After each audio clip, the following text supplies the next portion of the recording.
afternoon, and welcome to the 800 Credit Score Man Show. I am your host, Kevin King. He is I, and I am him, the 800 Credit Score Man himself.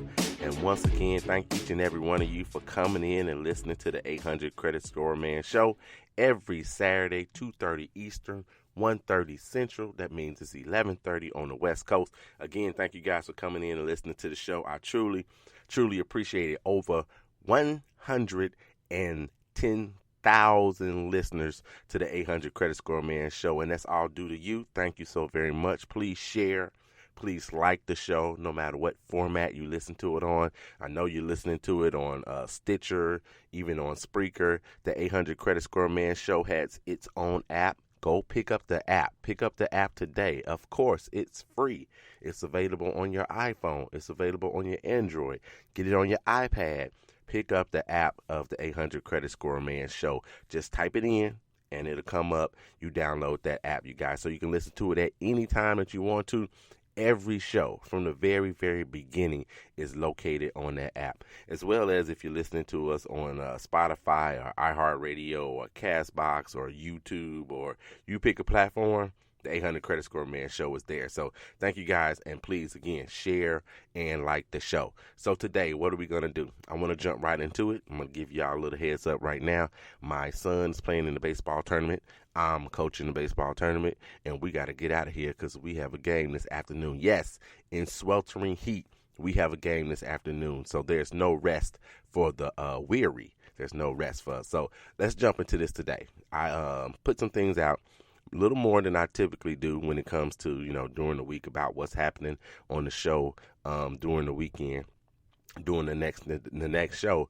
But earlier this week, I said we were going to do credit consequences. So today we're going to talk about the consequences behind the things that you do and how they impact your credit.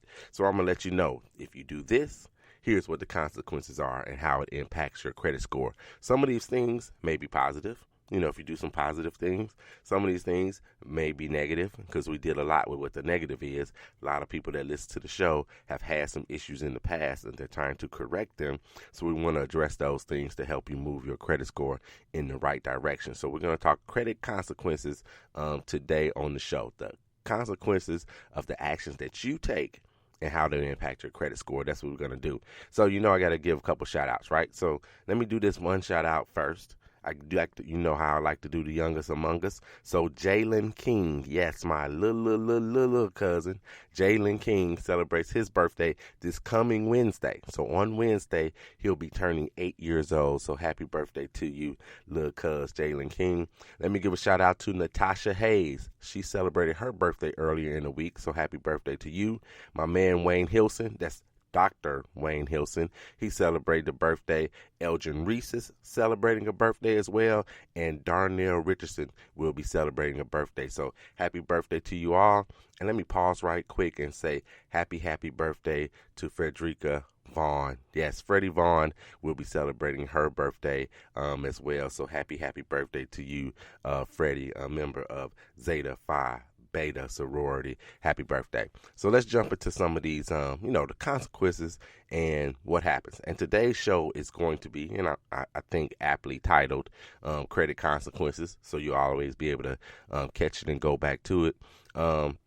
We're going to talk about the things that the credit actions that you take and frankly some that you don't take that impact your credit score. So again, like all of these things are not going to be negative. Some of them will be positive and how they impact your credit score. But of course, we'll be talking about things such as, missing a payment, bankruptcy, foreclosures, things of that nature. We'll be talking about all those things, even some things like, getting out of debt. And what about collections, and if you handle it one way versus another way?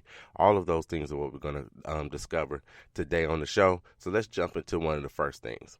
Let's talk about a little bit about collections right quick. So if you pay a collection and it's not removed from your credit report, then it does you no good. You listen to me? So if you pay a collection and it's not removed from your credit report, then it doesn't help your credit score. Yes, it'll show 0, of course, on your credit report. It'll show 0 there, but that does absolutely nothing for your credit score. So some people think hey, I pay this collection and it'll be all fine. My credit score will go back up, or my credit score will start to increase because I've paid this collection. That's not the case.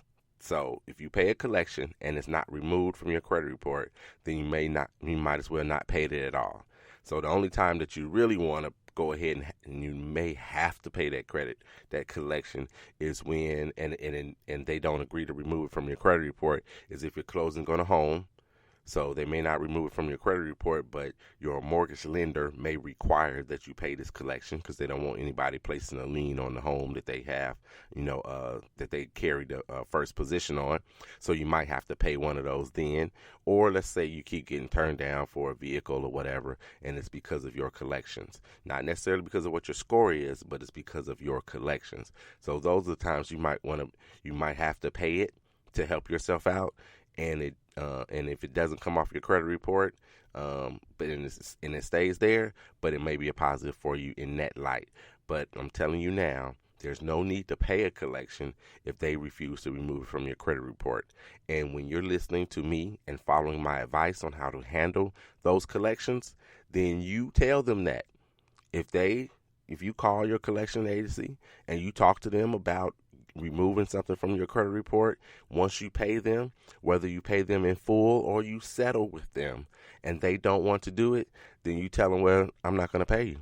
There's no positive for you that comes out of that if they, one, won't reduce it for you, reduce the amount that you owe, and two, if they won't remove it from your credit report. It doesn't help you at all. It only helps them. So you want to make sure that those things get removed from your credit report. And I've told you guys before about the wordsmithing that goes on when you're talking to these collection agents. When you're talking to them, they will say things like, yes, we're going to update your credit report. We'll reflect the zero balance on your credit report once you pay it, things of that nature. That's not the same as having it removed from your credit report. You want to remove it from your credit report. The caveat, if you're listening, the caveat to this is medical bills. Doesn't matter if they're going to remove that medical bill or not. It's not going to impact your score any longer as long as you paid and it shows zero on your credit report if it's medical in nature. So that's to the place that ran your scans, that's to the doctor, that's to the hospital, that's to the clinic, whatever it is. If you've got a medical collection on your credit report, then it's going to, once you pay it, it's no longer going to impact your score negatively, okay? So you can pay those, and you can argue all you want or don't about them removing it. But once you make it and it shows zero, then you're going to be back to square one. So if you only have medical bills on your credit report, go ahead, start trying to knock those bad boys down, knock them off. And if they stay or not, it's not going to impact your score anymore, and you'll see your score go up. So since I mentioned about you paying the collection and whatnot and settling with them, there are tax or potentially tax implications when it comes to settling a debt. So if you settle a debt, you've got a debt of $500 with somebody, and it could be whoever. It doesn't necessarily have to be medical or whatever, but you got a debt of $500. You guys settle for $250. Great. You saved yourself $250. You have potential tax implications from that at the end of the year.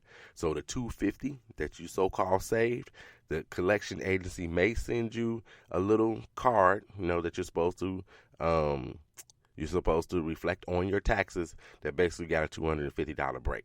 So you're going to pay taxes most likely on that $250 or whatever that difference. If you had a $10,000 debt, you settled it for $2,000, I guarantee you they're going to send you this thing that says, hey, you got an $8,000 break. So you may have to pay taxes on some of that stuff, but consult your tax consultant. Yes, consult your CPA on that. But yes, you could have potential tax implications. Still, at the end of the day, you win. Regardless, you win. You save $250, you save $400, you save $800, you save $1,000. Whatever taxes you have to pay on that, if you have to pay any at all, are going to be much less than what you normally do. And if you get a tax return anyway, I think it's probably a good bet for you to go ahead and make a settlement on those debts. But you make that determination. You make that determination for you and your family, all right? Okay, so That's two things that I just told you about how they impact your credit, may not impact your credit, right? That's two or maybe three when you put the medical bills portion in there. Of course, this one, missing a payment. So you miss a payment. Now, I had this week somebody contact me about a company that's been saying that they have been or reporting them to the credit bureau when they weren't 30 days late. They were a day late. They were 2 days late. And every other month, they've been reporting them to the credit bureau saying that they were late, 30 days late, and they have not been 30 days late. So missing a payment can cost you anywhere from 30 to 100 points. Yes, a whole 100 points. So if you're sitting on the cusp of, I don't know, let's say you have excellent credit. You got 750 and you lose 100 points and it puts you down to 650. You just went from excellent all the way back down to, poor credit, right? So you want to make sure that this does not happen to you. All right. So, and with that particular person's case, what you need to do is, one, call the people and say, hey, what's going on? You keep reporting me late. What is going on with my account? Potentially there's an issue. Maybe you are a couple cents off. Maybe they charged you a late charge. You didn't pay the late charge. You just kept paying your regular payment. And so it's showing that you owe a little bit of a balance. And when the system rolls over, it shows that you still owe $30 from, 30 days ago. And so then maybe that's why you keep getting the fact that you are late on your credit report, which should be an error and should be easily correctable by them. You do that, then you say, hey, I need you to remove those from my credit report. If they do not give you satisfaction at the company, you're going to contact TransUnion, Equifax, and Experian, and you will dispute each and every one of those late payments. All right. So late payments can kill you and kill your credit score. So, and unfortunately, the higher your score, the more points you get off for every negative thing that you do. The higher your score, the more points you're going to get off. So if you're sitting at a 650, you'll get points off for missing payments or doing other negative things for your credit. But a person that's sitting at 750 or 800 will do the same thing that you did, and they'll get more points taken off of their credit report. So you guys be mindful of that as well. So let's talk a little bit about closing old accounts.